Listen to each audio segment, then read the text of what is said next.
మూగ మనసులు పార్ట్ 19 రచన మీనా కుమారి గారు.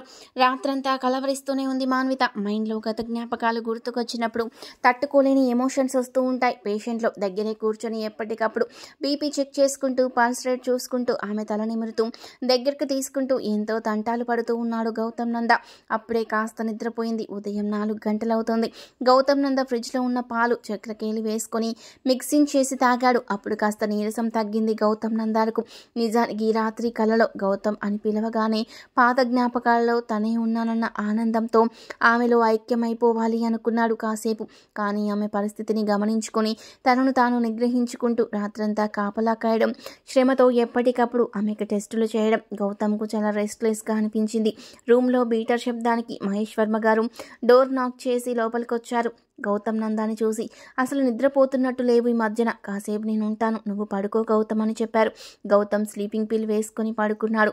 వేరే రూమ్లోకి వెళ్ళి అలా నిద్ర పట్టేసింది గౌతమ్ నందాకు. నన్నేం చేయొద్దు, ఎక్కడికి తీసుకెళ్తున్నారు నన్ను గౌతమ్ అంటూ పెద్దగా అరుస్తుంది మాన్విత. మహేష్ వర్మ గారు వెంటనే ఆమె చేయి పట్టుకున్నారు. గజగజ వణికిపోతుంది మాన్విత. నేనేం చేశాను, నన్ను ఎందుకు ఇలా చేస్తున్నారు, ప్లీజ్ వదలండి, నాకేం తెలియడం లేదు, నాకేదో ఇంజెక్ట్ చేస్తున్నారు డాడీ అంటూ అరిచింది మాన్విత. కూతురుని అలా చూస్తూ ఉంటే మహేష్ వర్మకు టెన్షన్ వచ్చేసింది. ఎంత గొప్ప డాక్టర్ అయినా కూడా తన బిడ్డకు మాత్రం తను వైద్యం చేయలేడు.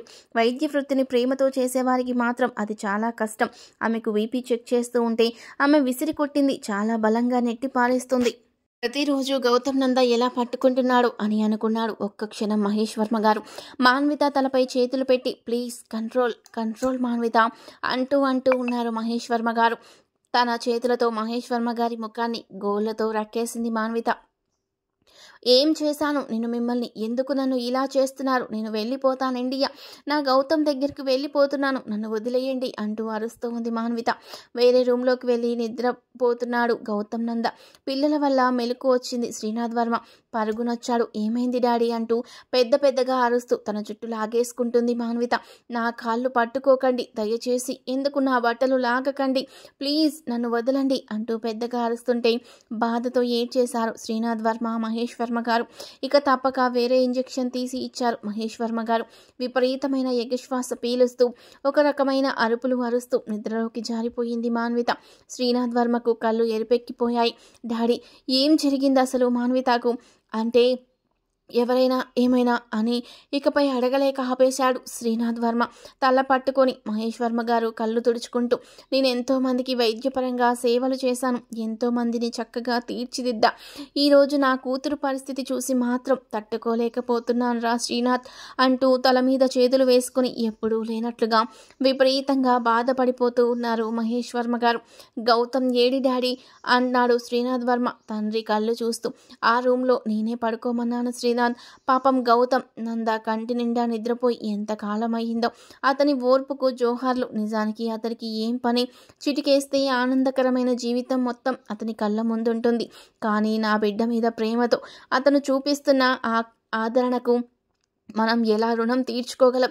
ముఖ్యంగా మాన్విత కడుపులో ఉన్న బిడ్డకు తండ్రి ఎవరో తెలీదు. ఒకసారి ఆలోచిస్తుంటే నాకు చాలా బాధగా ఉంటుందిరా అంటూ బాధపడ్డాడు మహేష్ వర్మ గారు. తండ్రి ముఖం వైపు చూసి గోళ్లతో రక్కేసినట్లు ఉంది మాన్విత అని బాధపడుతూ, నాన్న మాన్విత మామూలు మనిషి అవ్వలేదా అంటూ అడిగాడు శ్రీనాథ్ బాధపడిపోతూ. బయట నుండి అన్ని మాటలు వింటున్న శాలిని కళ్ళు తుడుచుకుంటూ ఉంది. వీడియో చూసే ముందు ప్లీజ్ అండి వీడియోకి తప్పకుండా ఒక లైక్ చేయండి ప్లీజ్. గౌతమ్ ఎప్పటి నుంచో మాన్వితను ప్రేమించాడు డాడీ, కానీ అతను చెప్పలేదు. అలాగే మాన్విత కూడా ఎప్పటి నుండో గౌతమ్ను ప్రేమించింది. మన మనసులకు కూడా గౌతమ్ నంద ఈ ఇంటికి అల్లుడవ్వాలని ఆశ కూడా ఉంది. కానీ అందరం ఒకరికొకరు చెప్పుకోకుండా మూగవాళ్ళలా మూగ మనసులతో ఈరోజు ఈ బాధలు తెచ్చుకున్నాము. మాన్విత మగతలోనే పొట్ట పట్టుకొని అబ్బా అబ్బా అంటుంది. అసలు ఏం చేయాలో అర్థం కాక పిచ్చి పెట్టినట్లు అనిపించింది. కాసేపు ఆ రూమ్లో ఉంటే మాన్వితను చూస్తుంటే తండ్రి కొడుకులకు స్టెథోస్కోప్తో మాన్వితను టెస్ట్ చేస్తూ ఉన్నారు మహేష్ వర్మ గారు. చెల్లెలు తల నిమురుతూ కూర్చున్నాడు శ్రీనాథ్ వర్మ. కాళ్ళు వణికిపోయినట్లుగా గజగజలాడిపోతున్నాయి మాన్వితకు. అక్కడ ఉన్న ఒక జెల్ క్రీమ్ ఇచ్చారు మహేష్ వర్మ గారు. ఆ క్రీమ్ తీసుకొని మాన్విత పాదాలకు రాస్తూ ఉన్నాడు శ్రీనాథ్ వర్మ. నైటీ పైకి లాగేసుకుంటూ ఉంది మాన్విత. శ్రీనాథ్ వర్మ అక్కడ ఉన్న బ్లాంకెట్ కప్పాడు. ఆమె తల నిమురుతూ కాళ్ళు సవరదీస్తూ ఉన్నాడు శ్రీనాథ్ వర్మ. మహేష్ వర్మ గారు మాన్విత హార్ట్ బీటింగ్, కడుపులో ఉన్న బేబీ హార్ట్ బీటింగ్ కూడా చూస్తున్నారు. అంతా బాగానే ఉంది. ఆమెకు తల మృదువుగా నిమురుతూ ఉంటే శ్రీనాథ్ వర్మ చెయ్యి పట్టుకొని అలాగే తల మీద పెట్టుకొని కాస్త నిమ్మలంగా పడుకుంది మాన్విత. గౌతమ్, నువ్వు నిజంగా రియల్ హీరోవిరా. ఆడదంటే ఆమె శరీరంతో ఆడుకునే వాళ్ళు ఎక్కువగా ఈ సమాజంలో. నువ్వు ఏ సుఖము ఏది ఆశించకుండా మాన్విత ప్రేమ కోసం నువ్వు చేస్తున్న ప్రతి పని కూడా నీ అంత స్థానంలో ఉన్నవారు ఎవరూ చెయ్యరురా. రియల్లీ యువర్ గ్రేట్ హీరోవిరా. నీ జీవితం సంతోషంగా ఉండాలి. ఆనాడు తల్లిదండ్రులతో ప్రేమగా ఉన్న నీ జీవితం సడన్గా తల్లిదండ్రులను కోల్పోయి బాధలు పడ్డావు మానసికంగా. ఇప్పుడు మాన్విత ప్రేమ కోసం నువ్వు చేస్తున్న త్యాగాలు ఎవరూ చేయరురా. నేనెవరిని చూడలేదు, ఇంకెవరిని చూడబోను నీలాగా అని బాధగా కళ్ళు తుడుచుకున్నాడు శ్రీనాథ్ వర్మ. మెలకువ వచ్చి లేచి కూర్చుంది మాన్విత. నాన్నగారు మీరున్నారా అన్నయ్య అంటూ శ్రీనాథ్ వర్మ వైపు కూడా చూసింది. గౌతమేరి అని అడిగింది. గౌతమ్ నిద్రపోతున్నాడు అమ్మ అని చెప్పారు మహేష్ వర్మ గారు. లేదు నాన్నగారు, గౌతమ్ వెళ్ళిపోయాడా నన్ను వదిలేసి. అన్నయ్య వెంటనే పిలువు అంటూ ఏడుపు ముఖం పెట్టుకొని కూర్చుంది మాన్విత. నీకేం కావాలో అడుగమ్మా, నేనిస్తాను అన్నాడు శ్రీనాథ్ వర్మ. నాకేమీ వద్దు, గౌతమ్ కావాలి. నేను పడుకుంటే నన్ను ఎవరో తీసుకెళ్ళిపోతున్నారు. గౌతమ్ ఉంటే వాళ్ళు తీసుకెళ్లరు నన్ను అంటూ ఏడుస్తూ ఉంది మాన్విత. తప్పమ్మా, గౌతమ్ అసలు నిద్రపోలేదు. నేనే ఆ రూమ్లో పడుకోమని చెప్పాను అన్నారు మహేష్ వర్మ గారు. లేదు, గౌతమ్ వెళ్ళిపోయాడు. నాకు తెలుసు. నేను ఒంటరిగానే ఉండిపోయాను. నన్ను తీసుకెళ్ళిపోతారు. ఇప్పుడు వాళ్ళు వచ్చి నన్ను ఎక్కడికో తీసుకెళ్ళిపోతారు. ఏదో వ్యాన్ వస్తుంది అంటూ ఏదో మాట్లాడుతున్న మాన్విత మాటలకు అర్థం కాని పరిస్థితిలో ఉండిపోయారు మహేష్ వర్మ గారు. ఎవరొస్తారు? మేమిద్దరం ఇక్కడే ఉన్నాముగా. ఎదర హాల్లో గౌతమ్ ఉన్నాడు. అసలు మన బ్రౌని ఎవరినైనా లోనికి రానిస్తుందా? అలా ఏమీ జరగదు మాన్విత అంటూ మాన్విత తల మీద చెయ్యి వేశాడు శ్రీనాథ్ వర్మ. ఇన్ని మాటలు చెబుతున్నారు వాళ్ళు. నన్ను తీసుకెళ్తుంటే మీరొక్కరు కూడా లేరుగా మరి అన్నది మాన్విత ఏడుస్తూ. నిన్న ఎక్కడికి తీసుకెళ్ళలేదమ్మా. ఎవరు అన్నారు మహేష్ వర్మ గారు. మీకు తెలీదు, నన్ను ఒక్కదాన్నే తీసుకెళ్ళిపోయారు. నన్ను ఇక్కడికి గౌతమ్ తీసుకొచ్చారు. మళ్ళీ వాళ్ళు నన్ను అంటూ ఆలోచిస్తూ శ్వాస గట్టిగా పీల్చుకుంటూ ఉంది మాన్విత. నిన్ను ఏమీ ఎవ్వరూ చేయలేదు. అవును మాన్విత, ఈ బొమ్మలు 2 ఏంటి అంటూ శ్రీనాథ్ వర్మ ఆమె మనసును డైవర్ట్ చేయడానికి అక్కడ పైన ఉన్న చిలకల బొమ్మలు తెచ్చి ఇచ్చాడు. ఆ బొమ్మలంటే ఇదివరకు మాన్వితకు చాలా ఇష్టం. అబ్బా, ఇవి ఎగిరిపోలేదా అన్నయ్య? నేను పార్క్లో చాలా పక్షులు ఎగరేశాను అని ప్రేమతో మళ్ళీ నా దగ్గరకు వచ్చాయా? ఇవి అంతే అయ్యుంటుంది. గౌతమ్ చెప్పారు కదా, అదే నిజం అంటూ అప్పుడు నవ్వింది మాన్విత. ఆమె మనసులో ప్రతి కోణంలో కూడా గౌతమ్ నిండిపోయాడు. ఊపిరి మాన్వితది అయిన ప్రాణం గౌతంలా ఊహలో బతుకుతూ ఉంది. ఇప్పుడు మాన్విత లేకుంటే తనని కంట్రోల్ చేయడం చాలా కష్టం. శ్రీనాథ్ అంటూ చిన్నగా చెప్పారు మహేష్ వర్మ గారు. నేను ఎంత నొప్పి అయినా భరిస్తాను డాడీ, లేకుంటే నా బాబుకి నొప్పి వస్తుంది. వాడు బయటకొచ్చి ఆద్యతో సూర్యతో ఆడుకోవాలి కదా, అందుకే వాడు వచ్చేటప్పుడు నొప్పి వస్తుందంట. నేను అరిస్తే వాడికి నొప్పి పుడుతుందంట. అందుకే నేను ఓర్చుకుంటాను డాడీ అని చెప్తున్న కూతురు మాటల్లో గౌతమ్ నంద ప్రేమను చూస్తున్నారు తండ్రి కొడుకులు. ఒక పక్కకు తిరిగి కళ్ళనీళ్లు పెట్టేసుకున్నారు శ్రీనాథ్ వర్మ. తెలియకుండా ధారలా వర్షిస్తున్నాయి మహేష్ వర్మ గారి కనులు. కాన్పు సమయానికి కూడా ముందే ఆమెను గైడ్ చేస్తున్నాడు గౌతమ్ నంద. డాడీ, ఇక్కడ కదులుతుంది నాకు అని పొట్ట మీద చూపించింది మాన్విత. ఇలా కదిలినప్పుడు భయపడనవసరం లేదు. వాడు ఆడుకుంటానికి చోటు లేదు కదా, అందుకే అంట. గౌతమ్ చెప్పారులే. అలా చిన్నపిల్లలా మాట్లాడుతున్న మాన్విత మాటలకు డాక్టర్గా, చైల్డ్ స్పెషలిస్ట్గా అవార్డు గెలుచుకున్న మాన్విత ఈరోజు పిచ్చి దానిలా మాట్లాడడం చూసి తండ్రి కొడుకులు ఇద్దరూ బాధపడిపోయారు. ఒక పక్కకు తిరిగి లోనికి రాలేక బయట నిలబడి ఉన్న శాలిని కళ్ళు తుడుచుకుంటూనే ఉన్నది. ఆడదానికి ఎప్పుడు తండ్రి అన్న, భర్త, బిడ్డ ఆదరణ కావాల్సిందే. మదిలేని స్థితిలో ఉన్న మాన్వితకు అందరూ ఉన్నారు. అది ఆమెకు పెద్ద అదృష్టం. కానీ మాన్వితను మామూలు మనిషి చేయి తల్లి అంటూ అమ్మవారికి దండం పెట్టుకుంది శాలిని. వేడివేడిగా కాఫీ కలుపుకొని వచ్చింది తండ్రి కొడుకులకు. శాలిని, వదినా నాకు కూడా కాస్త కాఫీ ఇవ్వవా అన్నది మాన్విత. చెప్తానుండమ్మా అంటూ వెళ్ళబోయింది శాలిని. అబ్బో అలాంటివి తాగకూడదు అని చెప్పారు గౌతమ్. నాకు పొద్దున్నే ఫ్రూట్ ముక్కల్లో తేనె వేసిస్తున్నారు. అవి బాగోకపోయినా నా బిడ్డకు మంచిదంట.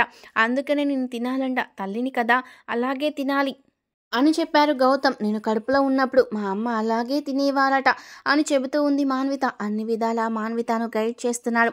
చాలా ఓర్పుగా అనుకున్నారు మహేష్ వర్మ గారు. అంబిక గారు గుర్తుకు వచ్చి మహేష్ వర్మ గారు కళ్ళ నీళ్లు పెట్టుకున్నారు. ఆ తల్లి కూడా ఎంతో మంచి మనసు కలిగినది. ఆమెతో కొన్నాళ్ళ ఆనందమే పొందగలిగాను నేను. కానీ జీవితానికి సరిపడా బాధను అనుభవిస్తున్నాడు గౌతమ్ నందనేడు. అతను అది బాధ అనుకోలేదు, బాధ్యత, ప్రేమ అనుకుంటున్నాడు. అందుకే చేయగలుగుతున్నాడు. గౌతమ్ నిజంగా నువ్వు దేవుడి లాంటి వాడివి నా కుటుంబానికి అని మనస్ఫూర్తిగా అనుకున్నారు మహేష్ వర్మ గారు.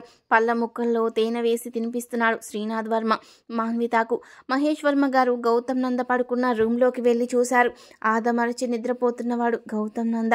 అతని తల నిమిరి అతని నిద్రపై ముద్దు పెట్టుకున్నారు మహేష్ వర్మ గారు. నూరేళ్లు సుఖ సంతోషాలతో ఉండాలి గౌతమ్.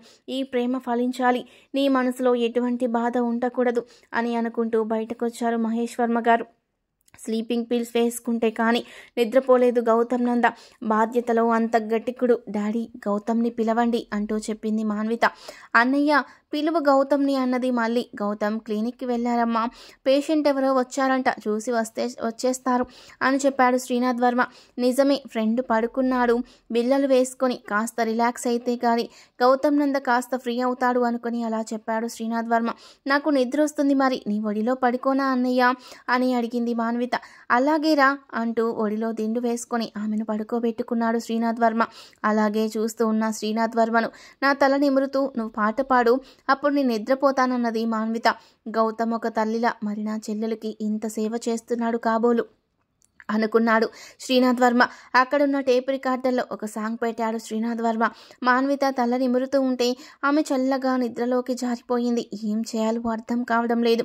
ఈ కేసు ఏం జరుగుతుందో. ఏదైనా డాక్టర్గా ధైర్యంగా ఒక నిర్ణయం తీసుకోవాలంటే నా బిడ్డ అన్న మమతానురాగం అడ్డం వస్తుంది అనుకున్నారు మహేష్ వర్మ గారు. తెల్లారి 8 గంటల వరకు నిద్రపోయాడు గౌతమ్ నంద. వెంటనే ఫాస్ట్గా లేచి మాన్విత గదిలోకి వచ్చాడు. మాన్విత నిద్రపోతుంది. ఒకవైపు తండ్రి, ఇంకోవైపు అన్న కూర్చొనున్నారు. బాగా నిద్ర పట్టింది సార్ అంటూ వచ్చాడు గౌతమ్ నంద. వేడి వేడి కాఫీ తాగండి అన్నయ్య అంటూ తీసుకొచ్చిచ్చింది శాలిని. ల్యాప్టాప్లో మెసేజ్ ఏమైనా వచ్చాయా అని చూశాడు గౌతమ్ నంద. మాన్విత రిపోర్ట్స్ అన్నీ కూడా మెసేజ్ చేశాడు డాక్టర్ జాషువా గారికి. రిపోర్ట్లన్నీ చూసిన ఆయన అన్నీ బాగానే ఉన్నాయి. కాన్పు సమయంలో ఎమోషనల్ అవ్వకుండా జాగ్రత్త పడండి, సరిపోతుంది. కానీ ఆ సమయంలో మాత్రం చాలా జాగ్రత్తగా దగ్గరే ఉండాలి. ఆమెకు ఎవరు బాగా అత్యంత సన్నిహితంగా ఉంటున్నారు వాళ్ళు తప్పనిసరిగా ఉండాలి ఆమె దగ్గర. సింపుల్గా తీసుకునే విషయం కూడా కాదు గౌతమ్, జాగ్రత్తగా ఉండాలంటూ మెసేజ్ వచ్చింది.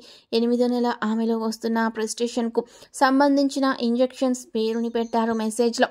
థ్యాంక్ యూ డాక్టర్ అని ఆయన పెట్టిన మెసేజ్లకి రిప్లై చెప్పాడు గౌతమ్ నంద. జాషువా గారు పెట్టిన మెసేజ్ మొత్తం మహేష్ వర్మ గారికి, శ్రీనాథ్ వర్మకు చెప్పాడు గౌతమ్ నంద. అయితే ముఖ్యంగా కాన్పు సమయంలో నువ్వు ఆమె దగ్గరే ఉండాలి గౌతమ్ అని చెప్పుకున్నారు ఒకరికొకరు. మాన్విత అలాగే నిద్రపోతుంది. 8 అయ్యింది అనుకుంటూ ఒక సిరప్ తీసి ఆమె నోరు తెరిచి కొద్దిగా వేసేశాడు గౌతమ్ నంద. మాన్విత చప్పరించుకుంటూ ఒక పక్కకు తిరిగింది. గౌతమ్ అంటూ గౌతమ్ నందాన్ని కౌగిలించుకున్నారు మహేష్ వర్మ గారు. కళ్ళల్లో నీళ్లు తిరిగాయి ఆయనకు. ఒక పక్కకు తిరిగి శ్రీనాథ్ వర్మ కూడా కళ్ళు తుడుచుకున్నాడు. అందరి మనసులకు తెలుసు తమ మూగ మనసులు పడే వేదన. మాన్విత మనసు మూగబోయింది.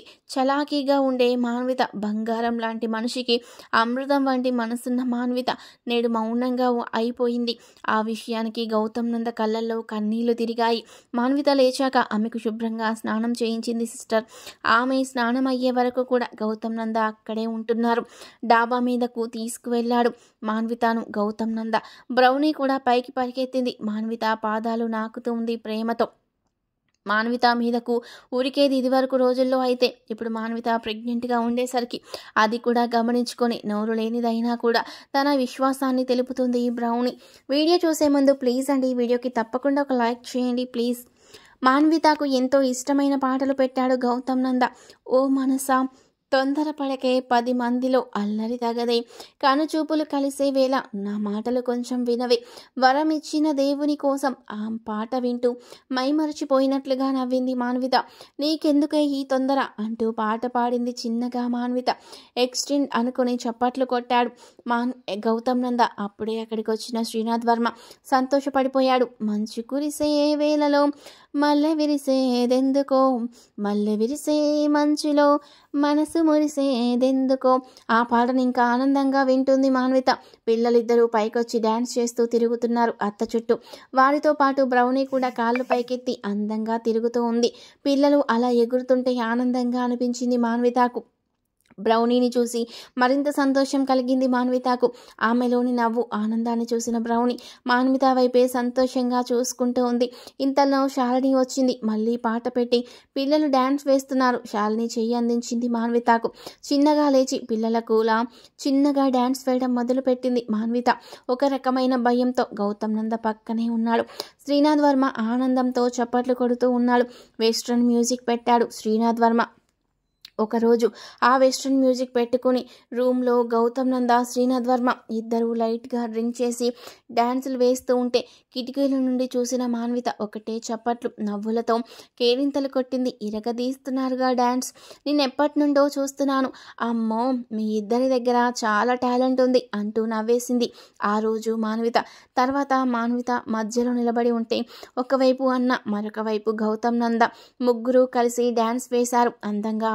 ఇప్పుడు కూడా ఆ మ్యూజిక్ పెట్టి గౌతమ్ నందతో కలిసి ముందు డ్యాన్స్ వేశాడు శ్రీనాథ్ వర్మ. మాన్వితకు ఎక్కడలేని ఆనందంతో చప్పట్లు కొట్టింది. తర్వాత మాన్వితను మధ్యలో ఉంచి ఇదివరకులా డ్యాన్స్ చేశారు. అలాగే చేశారు గౌతమ్ నంద, శ్రీనాథ్ వర్మ. మధ్యలో మాన్విత చిన్నగా అటు ఇటు తిరుగుతూ ఉంది. ఆ తర్వాత తను కూడా చిటికలు వేస్తూ ఎంజాయ్ చేసింది. చాలా మార్పు వస్తుందని ఆనందపడిపోయింది శాలిని. అత్త డ్యాన్స్ వేస్తుంది, మేము కూడా చేస్తాము అత్తతో అంటూ పిల్లలిద్దరూ డ్యాన్సులు వేయడం మొదలు పెట్టారు. ఆ వెస్ట్రన్ మ్యూజిక్కి నిజంగానే అందరికీ ఒళ్ళు కదులుతూ ఉంది ఆనందంతో. మాన్వితని చూస్తే మరింతగా వెంటం వేసిన వెస్ట్రన్ మ్యూజిక్ డ్యాన్స్ వేస్తున్నారు గౌతమ్ నంద, శ్రీనాథ్. తెగ సంతోషపడిపోతుంది మాన్విత. గతకాలపు స్మృతులు ఆమెలో బాగా కదులుతూ ఉన్నట్లుగా ఉంది. ఇంకా చాలు శ్రీనాథ్, ఆపేద్దామన్నాడు గౌతమ్ చిన్నగా. అర్థమయ్యే వెంటనే ఆపేశాడు శ్రీనాథ్. ఆమెను చిన్నగా ఈజీ చైర్లో కూర్చోబెట్టారు. శాలిని తెచ్చిన జ్యూస్ పట్టించారు మాన్వితకు. అప్పటి నుంచి పిల్లలతో అందరితో కాస్త కలుస్తూ ఆనందంగా మసులుకుంటుంది మాన్విత. చూస్తుండగానే రోజులు గడిచిపోతున్నాయి. గౌతమ్ నంద ఎంతో సేవలు చేస్తున్నాడు మాన్వితకు. 9వ నెల వచ్చింది దగ్గర నుండి. అందరూ శ్రద్ధ తీసుకుంటున్నారు మాన్విత పట్ల. నడవడం కూడా భారంగా అయిపోయింది మాన్వితకు. ఆమెను చిన్నగా నడిపిస్తూ కూర్చోబెట్టి మళ్ళీ నడిపిస్తూ ఉంటున్నాడు గౌతమ్ నంద. చిన్నగా ఆమెతో ఎక్సర్సైజ్ కూడా చేయిస్తున్నాడు. తక్కువ మోతాదులో. మాన్విత నువ్వు ఎట్టి పరిస్థితుల్లో స్ట్రెయిన్ అవ్వకూడదు అని నిర్ణయించుకున్నాడు గౌతమ్ నంద. చాలా జాగ్రత్తగా చూసుకుంటున్నారు. చూస్తుండగానే 9వ నెల వచ్చి వారం గడిచింది. మధు ఫోన్ చేశాడు. దినేష్ భూపతి వచ్చేస్తాడని ఢిల్లీ. గౌతమ్ నందతో శ్రీనాథ్ వర్మ బయలుదేరాలని నిర్ణయించుకున్నాడు. మాన్విత పరిస్థితి గమనించుకోండి, మీరిద్దరూ ఎక్కడికి వెళ్ళేది అన్నారు మహేష్ వర్మ గారు. వెళ్లాల్సిన పని అర్జెంటుగా ఉందన్నాడు గౌతమ్ నంద చెప్తున్న విధానానికి. ఏంటి అంత సీరియస్గా ఉన్నాడు అనుకున్నారు మహేష్ వర్మ గారు. శ్రీనాథ్ వర్మ కూడా కోపంగానే ఉన్నాడు. మీరెక్కడికి వెళ్తున్నారు? మాన్విత గురించి మీకేమైనా నిజాలు తెలిసాయా అంటూ అడిగారు మహేష్ వర్మ గారు. మీరు దీని గురించి ఆందోళన పడాల్సిన అవసరం లేదు సార్. ఒక నక్క, తోడేలు కలిసిన జంతువు లాంటి దాన్ని వేటాడడానికి వెళ్తున్నాం. సింహాలు వెళుతున్నప్పుడు దానికోసం నక్క పరిస్థితి ఏంటో భయపడాల్సిన అవసరం ఉంది. అంతేకాని మా గురించి కాదు సార్ అన్నాడు గౌతమ్ నంద ఒక రకంగా నవ్వుతూ. ఎప్పటిలాగానే గౌతమ్ నంద గన్ను అన్నీ తీసుకొని బయలుదేరాడు. కానీ మాన్విత విషయం పట్ల కాస్త భయం ఉంది ఇద్దరిలో. స్కానింగ్లో ఇంకొక వారం దాకా కాన్పు జరిగే టైం కాదు అని వచ్చింది. ఈలోపు వాడి సంగతి ఫినిష్ చేసి రావాలి అన్నది గౌతమ్ నంద ఆలోచన. మాన్విత, నీకోసమే వెళుతున్నాను. నీకు వచ్చేటప్పుడు నీకు ఇష్టమైనవన్నీ తీసుకొస్తాను అని ఎన్నో రకాలుగా చెప్పాడు. ఆమెకు సిస్టర్ని జాన్వీని ఇంటి దగ్గర ఉంచేశాడు. వేరొక 2 డాక్టర్లని ఫోన్ చేస్తే వచ్చేలాగా ఏర్పాటు చేశాడు. శాలిని అన్ని దగ్గరుండి చూసుకుంటుంది. మహేష్ వర్మ గారు ఉన్నారు ఫ్లైట్లో. 2 గంటల్లో అక్కడికి చేరుకున్నారు గౌతమ్ నంద, శ్రీనాథ్ వర్మ. ఈలోపు మధు ద్వారా చేయవలసిన పనులు చెప్పారు గౌతమ్ నంద. మధు నియమించిన పని మనిషి డాక్టర్ దినేష్ వర్మ తీసుకునే పాలలో బీపీ, పెరిగే టాబ్లెట్ కలిపింది. ఆయనకు బాగా ఎగశ్వాస వచ్చినట్లు వచ్చింది. వెంటనే డాక్టర్ డ్రెస్సులో గౌతమ్ నంద, శ్రీనాథ్ వర్మ అక్కడకు చేరి ముందే సిద్ధం చేసి ఉంచుకున్న అంబులెన్స్లో ఆయనను తీసుకొని హడావిడిగా వెళ్ళిపోయారు. అసలు దినేష్ భూపతికి బాగోకపోతే పట్టించుకోవడానికి ఇంట్లో ఎవరూ లేరు. ఏదన్నా జరిగినా ఆనందపడే వాళ్ళే కానీ బాధపడే వాళ్ళు ఒక్కరు లేరు. అందుకనే అతన్ని అంత అర్జెంటుగా తీసుకువెళ్తున్నా కూడా పెద్దగా ఎవరూ పట్టించుకోలేదు. జనాల్లో, పక్కింటి వాళ్ళలో, ప్రతి వాళ్ళలో, హాస్పిటల్కి సంబంధించిన స్టాఫ్లో అందరికీ అతని పట్ల మంచి ఉద్దేశమే లేదు. అందువల్ల దినేష్ భూపతిని త్వరగా కిడ్నాప్ చేయగలిగారు గౌతమ్ నంద. శ్రీనాథ్ వర్మ ముందే రెడీ చేసి పెట్టిన ఒక స్టాక్ గూడంకి తీసుకువెళ్లారు దినేష్ భూపతిని. ఊరికి చివరిగా అక్కడికి వెళ్ళాక బీపీ తగ్గడానికి ఇంజెక్ట్ చేశాడు గౌతమ్ నంద. ఒక కుర్చీలో కట్టేశారు అతన్ని. దినేష్ భూపతికి ఏం జరుగుతుందో అర్థం కాలేదసలు. ఎవరు మీరు? మాస్కులు తీయండి అన్నాడు గట్టిగా దినేష్ భూపతి. మేము మాస్క్ తీస్తే నువ్వు చస్తావురా అన్నాడు గౌతమ్ నంద కోపంగా. గౌతమ్ నంద మాస్క్ తీశాడు. శ్రీనాథ్ వర్మ దూరంగా ఉన్నాడు. శ్రీనాథ్ వర్మను పిలిచినప్పుడు రమ్మని చెప్పాడు గౌతమ్ నంద. దినేష్ భూపతి ఎదురుగా ఒక కుర్చీ వేసుకొని కాలు మీద కాలు వేసుకొని ఒక కాలు దినేష్ భూపతి చైర్పై పెట్టాడు గౌతమ్ నంద కోపంగా. ఒరేయ్ నువ్వా అంటూ పకపక నవ్వాడు వెటకారంగా దినేష్ భూపతి. మహేష్ వర్మ గారి అల్లుడివి కదూ అంటూ వెటకారంగా మాట్లాడాడు. అవును అన్నాడు గౌతమ్ నంద సీరియస్గా. ఎవడో పెళ్లి చేసుకున్న దాన్ని, ఎవడి బిడ్డనో మోస్తున్న దాన్ని అంత సిగ్గు లేకుండా ఎలా పెళ్లి చేసుకున్నావురా? పైగా కోట్లకు అధిపతివి, ఎందుకు నీ బుద్ధి బురదలోకి పొరలింది అంటూ వెటకారంగా పక్కపక్క నవ్వాడు దినేష్ భూపతి. గౌతమ్ నంద పక్కపక్క నవ్వాడు. మాన్వితాను చేసుకున్నది ఎవరో, బిడ్డ ఎవరిదో అన్న సంగతి నీకెలా తెలిసిందిరా అన్నాడు కోపంగా గౌతమ్ నంద. మెంటల్ పేషెంట్లను చూసే డాక్టర్ వంటరా నువ్వు? ప్రతి పనికి కారణం నువ్వే అని నాకు తెలుసు, కానీ నీ నోటి గుండా నేను వినాలి అని కోరుకుంటున్నాను. చాలా ధైర్యం, తెగువ ఉన్నవాడివి కదా. ఏం చేశావు, ఎందుకు చేశావో నీ నోటితో నువ్వే చెప్పు. లేదంటే కర్రలు, కత్తులు, గన్నులు ఏమీ వాడను. నీకు అర్భకుడివి, ముసలివాడివి, పైగా ఓన్లీ ఇంజెక్షన్. కాసేపు కుక్కలాగా మరుగుతావు, కాసేపు నక్కలాగా కూస్తావు, మరి కాసేపు కోతిలా పిచ్చి చేష్టలేసావు. అందుకే సంబంధించిన సామాగ్రి మొత్తం తీసుకొచ్చాను. అభం శుభం తెలియని వాళ్ళతో నువ్వు ఆడిన నికృష్టమైన గేమ్కి సరిపడా సమాధానం నేను చెబుదామని వచ్చాను. ఇక నీ మనసులో నువ్వు ఎందుకు ఇంత కక్ష కట్టావు, ఎవరి మీద కట్టావు, ఏం చేశావో చెప్పుకుంటే మంచిదేమో అన్నాడు కాలు మీద కాలేసుకొని. ఆ కాలు దినేష్ భూపతి కాలికి తగిలేటట్లుగా ఊపుతూ స్టైల్గా నవ్వాడు గౌతమ్ నంద. దినేష్ భూపతి నిజం చెప్తాడా? మాన్విత కడుపులో పెరుగుతున్న బిడ్డకు తండ్రి గౌతమ్ నందనేనా?